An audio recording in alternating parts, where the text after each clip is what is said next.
بسم اللہ الرحمن الرحیم۔ السلام علیکم۔ آج 8 ستمبر بروز جمعرات ہم بات کریں گے دو اہم ایشوز کے حوالے سے جو الیکشن کمیشن کی طرف سے اور چیف الیکشن کمشنر کی طرف سے جو عمران خان کو روکنے کی ایک کوشش کی جا رہی تھی، اس میں بھی بڑی دلچسپ تفصیلات ہیں جو میں آپ کے ساتھ شیئر کروں گا۔ کل میں نے آپ کو بتایا تھا کہ ایک ہنگامی اجلاس بلایا گیا تھا چیف الیکشن کمشنر کی طرف سے اور وہ اجلاس ناکام ہوا۔ آج دوبارہ اجلاس بلایا گیا ہے، ہو کیا رہا ہے، اور ساتھ جو پبلک اکاؤنٹس کمیٹی ہے لوٹا نور عالم خان، اس کی طرف سے بھی عمران خان کو جو 9 حلقوں میں ضمنی الیکشن ہے اس میں روکنے کے لیے احکامات جاری کیے گئے ہیں۔ الیکشن کمیشن کو اندھیر نگری ہے اور اندھیر مچا ہوا ہے ہمارے ملک میں نظام انصاف کا، اور کوئی پوچھنے والا نہیں ہے۔ اس کے علاوہ سلیم مانڈوی والا جو سابق ڈپٹی چیئرمین تھے سینٹ کے، جن کے خلاف مقدمہ درج ہوا تھا اور جو تڑیاں لگاتے تھے اور کہتے تھے کہ میں چیئرمین نیب، جو سابق چیئرمین نیب جاوید اقبال ہیں، ان کو میں بلاؤں گا، ان کے وارنٹ جاری کروں گا کیونکہ انہوں نے میرے خلاف ایک ریفرنس فائل کیا ہے، اور پھر انہوں نے ایک معاملہ اٹھایا تھا کہ نیب کسٹڈی میں اتنے لوگوں کی ڈیتھ ہوئی ہے اور فلاں فلاں، وہ سارے کا سارا بعد میں جھوٹا ثابت ہوا۔ وہ سلیم مانڈوی والا جو عدالت میں پیش ہو کے تڑیاں لگاتا تھا، اس کو رہا کر دیا گیا ہے، اس کے خلاف جو کیس تھا اس کو ختم کر دیا گیا ہے۔ یہ ہمارے ملک کا نظام ہے، اس کے اوپر بھی ہم بات کریں گے، اور ساتھ اسحاق ڈار کی نہلی ریفرنس اور رانا ثناءاللہ کی جو پیشی ہے اس کے اوپر بھی ہم بات کریں گے۔ پہلے تو میں آپ کو بتاتا چلوں کہ مریم نواز کی جو پاسپورٹ واپسی کی درخواست ہے اس کے اوپر آج سماعت ہونے جا رہی ہے، اور پہلے جو نیب کا بینچ ہے، نیب کیسز کو دیکھتا ہے، جو شہباز علی رضوی صاحب ہیں، انہوں نے اس کے اوپر سماعت کرنی تھی جسٹس شہباز رضوی کی صدارت میں جسٹس اسجد جاوید گھرال صاحب، اور بعد میں پھر پتہ چلا کہ نہیں، یہ بینچ سماعت نہیں کرے گا بلکہ علی باقر نجفی صاحب کی جو سربراہی میں 2 رکنی بینچ سماعت کرے گا۔ یہ وہی بینچ ہے جس نے پہلے ان کو ضمانت دی تھی، یہ وہی بینچ ہے جس نے علی باقر نجفی صاحب کی سربراہی میں وہ بینچ تھا جس نے 50 روپے کے اسٹامپ پر نواز شریف کو بیرون ملک جانے دیا تھا۔ مریم نواز کا جو ضمانت ہے وہ بھی اسی بینچ نے منظور کی تھی، اور اب مریم نواز کی جو پاسپورٹ واپسی کی درخواست ہے وہ بھی اسی بینچ کے پاس لگائی گئی ہے۔ اب دیکھتے ہیں کہ کیا فیصلہ آتا ہے۔ دوسری طرف ضابطہ اخلاق کی خلاف ورزی تھی، رانا ثناءاللہ کو شو کاز نوٹس جاری کیا گیا تھا، لیکن یہ شو کاز کارروائی ہوگی صرف عمران خان کے خلاف۔ رانا ثناءاللہ کے خلاف الیکشن کمیشن کبھی بھی نہیں کارروائی کرے گا۔ رانا ثناءاللہ نہ خود پیش ہوئے ہیں، نہ انہوں نے اپنی طرف سے کوئی تحریری جواب جمع کروایا ہے، نہ ہی سرے سے ان کو کوئی وکیل پیش ہوا ہے، اور وہ نہیں پیش ہوئے اور اس پر کوئی کارروائی نہیں ہوئی۔ NA 108 میں ڈسٹرکٹ مانیٹرنگ آفیسر نے رانا ثناءاللہ کے خلاف کارروائی کی تھی۔ ووٹر ہیں وہاں کے شرافت علی، ان کی شکایت پر یہ نوٹس بھیجا گیا تھا، اور کل ان کو 3 بجے دوپہر کو بلایا گیا تھا اور وہ نہیں گئے تھے، اور نہ ان کی طرف سے کوئی تحریری جواب جمع کروایا، اور اس پر نہ الیکشن کمیشن کی طرف سے کوئی دھواں دار بیان دیا گیا، نہ کوئی تڑی لگائی گئی، نہ نہلی کی بات کی گئی، کچھ بھی نہ ہوا۔ نوری آباد پاور پلانٹ ریفرنس میں مراد علی شاہ نے پیش ہونا تھا، ان کی حد تک جو حاضری معافی سے استثناء مانگی گئی وہ خود پیش نہ ہوئے، اور ابھی فرد جرم عائد نہیں ہوئی، اور فرد جرم پر انہوں نے کہا کہ ہمیں اعتراض ہے، فرد جرم عائد نہیں ہونی چاہیے۔ عدالت میں سماعت ہوئی تو اس سماعت میں عدالت نے 28 ستمبر تک فرد جرم عائد کرنے یا نہ کرنے کے نقطے پر 28 ستمبر کو دلائل طلب کر لیے۔ ہمارے ملک کی بدقسمتی ہے کہ نیب آرڈیننس میں جو ترمیم ہے اس نے ہمارا پورا جو احتساب کا نظام ہے اس کا بیڑا غرق کر دیا ہے، اور ٹھیک ہے اس نظام کو بہتر کرنے کی ضرورت تھی، اس میں امینڈمنٹس کی بھی ضرورت تھی، لیکن بدقسمتی یہ ہے کہ اس کو پورا ختم کر دیا گیا ہے۔ جعلی اکاؤنٹس کیسز ہیں 100 ارب کے قریب، وہ جعلی اکاؤنٹس کیسز ہیں کہ جو 100 ارب کے کیسز ہیں وہ سارے کے سارے ختم ہو رہے ہیں۔ منی لانڈرنگ کے کیسز تھے، آمدن سے زائد اثاثوں کے کیس تھے، ایسے کیس تھے کہ جس میں کئی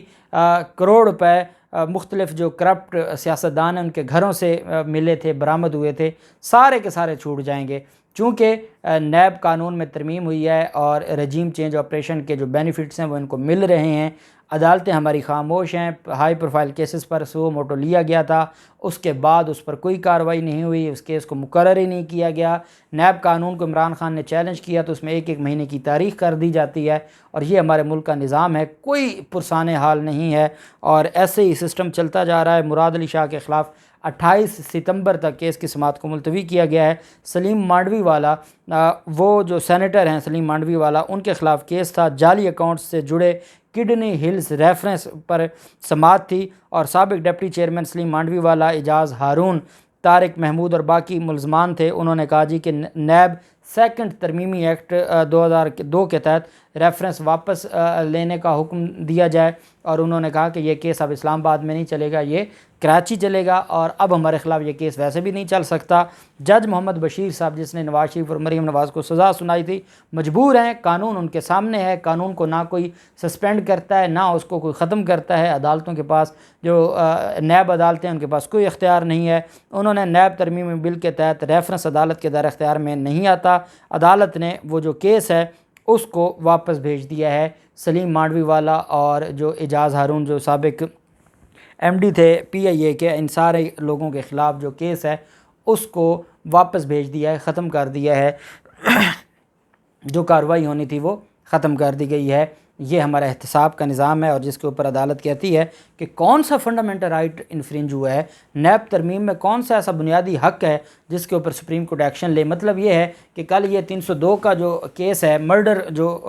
جرم ہے، اس کو ختم کر دیں تو عدالتیں کہیں گی اس میں کون سا کوئی فنڈامنٹل رائٹ ہے جو انفرنج ہوا ہے۔ دہشت گردی کے کیسز ہیں ختم کر دیں گی، اور بجائے اس کے کہ اس معاملے کے اوپر خود از خود نوٹس لیا جاتا اور عدالت دیکھتی کہ جس پارلیمنٹ میں میجورٹی پارلیمنٹ میں جو ہاف پارلیمنٹ ممبران ہیں وہ موجود ہی نہیں ہیں، اور وہاں پر وہ لوگ بیٹھے ہیں جن کے اپنے خلاف، جب آپ نے وزیر اعظم بنا دیا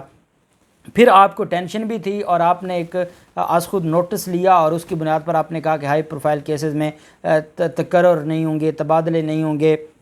ریکارڈ گم نہیں ہونا چاہیے، ریکارڈ کی کاپیاں جمع کروا دیں۔ بھئی آپ کو ان چند کیسز کا خیال تھا، پورے ملک کا خیال نہیں تھا، اور آپ نے جن کو ہمارے سر پر مسلط کیا ہے، جن کے حق میں آپ نے فیصلے دیکھ کر آپ کو پتہ تھا کہ یہ فیصلہ ان کے حق میں جائے گا اور یہ مسلط ہو جائیں گے، اور پھر آپ کو خود ہی خوف کھڑا ہو گیا کہ یہ تو اپنے خلاف کیسز ختم کروا دیں گے۔ ایک از خود نوٹس لیا گیا، اور اس کی بنیاد پر آپ نے ریکارڈ اپنے پاس، اب آپ ریکارڈ کو کیا کریں گے؟ دیکھیں نا، اگر میرے پاس ریکارڈ ہے میں اس ریکارڈ کو کیا چاٹوں گا، کیا کروں گا؟ کچھ بھی نہیں کروں گا۔ جب قانون ہی تبدیل کر دیا ہے اور اس قانون کو کوئی ختم ہی نہیں کرنا چاہتا، پھر چلتا رہے جو معاملہ ہے، پھر ایسے ہی چلے گا، اور یہ ہمارے ملک کی بدقسمتی ہے۔ دوسری طرف جو اسحاق ڈار کا معاملہ ہے، نہلی ریفرنس تھا اسحاق ڈار کا کہ اسحاق ڈار نے حلف لینا تھا، حلف نہیں لیا، اور اسحاق ڈار سینیٹر ہیں 2018 سے، اور وہ اشتہاری ہیں، لیکن اس کے باوجود انہوں نے کوئی بھی ایسا معاملہ نہیں ہے کہ جس کی بنیاد پر کہا جائے کہ اسحاق ڈار کو نااہل نہ کیا جائے۔ ایڈوکیٹ اظہر صدیق کی طرف سے یہ ریفرنس دائر کیا گیا تھا، اور اس پر فیصلہ محفوظ کر لیا ہے، اور انہوں نے کہا کہ جب سینٹ کی رکنیت کا حلف ہی نہیں اٹھایا تو پھر وہ نااہل کیسے ہوگا؟ 2018 سے سینٹ کی سیٹ خالی پڑی ہے، حلف نہیں لیا گیا، اور یہ الیکشن کمیشن کی ذمہ داری نہیں بنتی کہ اگر ایک بندے نے آج تک حلف نہیں لیا تو اس کے خلاف کوئی کارروائی کرے۔ 5 سال گزر گئے ہیں، اور اب اس کو نااہلی کی بات آئی تو آگے ایسے بات کی جا رہی ہے جیسے جس نے درخواست دائر کی ہے اس نے کوئی غلط کام کر دیا ہے، کوئی گناہ کر دیا ہے۔ عدالت کہہ رہی ہے وہ کدھر ہیں؟ اظہر صدیق خود تو آئے نہیں ہیں، ان کا معاون وکیل آ گیا ہے، اور وہ عدالتوں میں تو جا کر کہتے ہیں کہ الیکشن کمیشن ہماری بات نہیں سنتا، خود وہ عدالتوں الیکشن کمیشن کے سامنے پیش نہیں ہوتے۔ اور یہ نثار درانی صاحب ہیں، ان کی سربراہی میں 4 رکنی بینچ نے سماعت کی۔ سماعت کے دوران بلوچستان سے الیکشن کمیشن کے رکن نے کہا کہ حلف نہ اٹھانے کی وجہ سے اسحاق ڈار تو سینٹ کے رکن ہی نہیں ہیں، حلف اٹھائے بغیر کوئی بھی شخص رکن نہیں کہلاتا، رکن نہیں ہے تو آپ وہاں پر نیا الیکشن کروائیں۔ 5 سال گزر گئے، ایک سیٹ خالی پڑی ہے، کوئی پوچھنے والا ہی نہیں ہے، چونکہ وہ نواز شریف کا خاص آدمی ہے اور اس کے خلاف کارروائی نہیں ہوگی۔ ساتھ انہوں نے یہ بھی کہا کہ اسحاق ڈار نے جو وکیل تھے درخواست گزار کے، انہوں نے کہا کہ اسحاق ڈار نے جواب جمع کروانا تھا، نہیں کروایا، تو اس پر الیکشن کمیشن کے رکن سندھ نثار درانی نے کہا کہ آپ اسحاق ڈار کے جواب کو چھوڑیں، اپنی بات کریں۔ نثار درانی نے کہا کہ اظہر صدیق ہائی کورٹ میں جا کر کہتے ہیں کہ الیکشن کمیشن نے کیس سرد خانے میں ڈال دیا ہے، خود پیش نہیں ہوتے، اور انہوں نے کہا کہ جو آپ کی درخواست ہے یہ قابل سماعت ہے یا نہیں ہے، اس پر فیصلہ محفوظ کر لیا ہے۔ یہ ہمارا جو ہے وہ جسٹس سسٹم ہے جو میں آپ کو بتا رہا ہوں، اور ایک سے بڑھ کے ایک ایسے کیسز ہیں جس کی بنیاد پر میں تو بطور قانون کا طالب علم، ہم سارا دن عدالتوں میں ہوتے ہیں، ہم دیکھتے ہیں کہ کیا ہو رہا ہے، اور ہمارے ملک میں سب کچھ ہے سوائے انصاف کے۔ کراچی میں جو 25 ستمبر کو 3 حلقوں میں ضمنی الیکشن ہونے جا رہا ہے، یہ ٹوٹل 9 حلقے ہیں جہاں پر ضمنی الیکشن ہونے جا رہا ہے، اور میں نے آپ کو بتایا تھا کہ اب امپورٹڈ حکومت ان 9 حلقوں میں ضمنی الیکشن سے بھاگ رہی ہے۔ اسلام آباد ہائی کورٹ کا جو فیصلہ تھا وہ ان کے گلے پڑ گیا ہے، درخواست پی ٹی آئی کی خارج ہوئی ہے، اور نقصان الیکشن کمیشن اور امپورٹڈ حکومت کو ہوا۔ اب انہوں نے پہلے